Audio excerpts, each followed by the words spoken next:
पर आपके बारे में सोचते हैं। और अब ये सब जो आप कर रहे हैं, इससे तो जीना और मुश्किल होगा। ऐसा कुछ नहीं होगा। ऐसा ही होगा। क्यों होगा? तुम्हारी अलग पहचान है। पर मेरा नाम, इसी वजह से तो मुझे अच्छी नौकरी मिली। इसीलिए लोग आकर मुझसे बात करते हैं। मैंने थोड़ा आगे बढ़ना चाहा, जिंदगी में अपने बलबूते पर कुछ करना चाहा, और अब ये हो गया।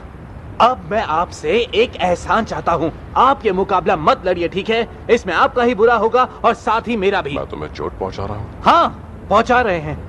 बेटा, मैं ऐसा कभी सोच भी नहीं सकता। जानता हूँ आप ऐसा नहीं कर सकते, लेकिन ऐसा हो रहा है। सोचिए लोग क्या कहेंगे। आपको इस बात का डर नहीं कि लोग आपका मजाक उड़ाएंगे और साथ ही मेरा भी मजाक उड़ाएंगे? आपको लगता है ये सही है? बताइए।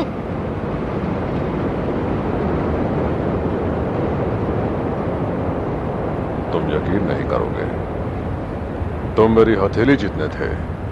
मैं तुम्हें ऊपर उठाता और तुम्हारी मॉम से कहता, ये दुनिया का सबसे अच्छा बेटा बनेगा, ये जरूर एक दिन अपना नाम रोशन करेगा। तुम जैसे जैसे बड़े हुए अच्छे बनते गए। तुम्हें बढ़ते हुए देखना मानो हसीन सपने का साकार होने जैसा था। फिर वक्त आया कि तुम खुद अपने फैसले करो और दुनिया का मुकाबला करो, जो तुमने किया। लेकिन इस पूरे खेल में तुम बदल गए। तुम नहीं रहे। तुमने दुनिया को यह कहने का मौका दिया कि तुम अच्छे नहीं हो, और जब हालात बदतर हुए तो तुमने किसी को दोषी बनाना चाहा, इल्जाम देना चाहा। तुम जो जानते हो तुमसे वही कहता हूं। ये दुनिया इंद्रधनुष या सूरज की चमक जैसी नहीं है। ये दुनिया बहुत जालिम और पत्थर दिल है। अगर इसे खुद को दबाने का मौका दोगे, ये तुम्हें दबाएगी और तुम्हें तुम्हारे घुटनों पर लाके यूं ही छोड़ देगी। तुम, मैं या कोई और, हम कितने भी वार करते रहें, लेकिन हमारा वार करना मायने नहीं रखता। मायने रखता है वार सहना और आगे बढ़ते रहना। बस वार को सहो और आगे बढ़ते रहो। जीत ऐसे हासिल की जाती है।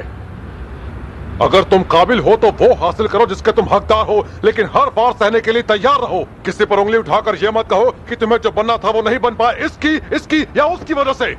कायर ऐसा करते हैं और तुम कायर नहीं हो, तुम उससे बेहतर हो।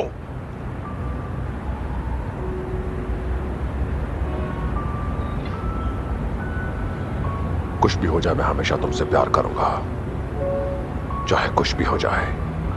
तुम मेरे बेटे हो, मेरा खून हो, मेरी जिंदगी का सबसे हसीन तोहफा हो। पर जब तक तुम खुद पर यकीन नहीं करोगे, तुम्हारी अपनी जिंदगी नहीं होगी। अपनी मॉम के पास जाना मत भूलना।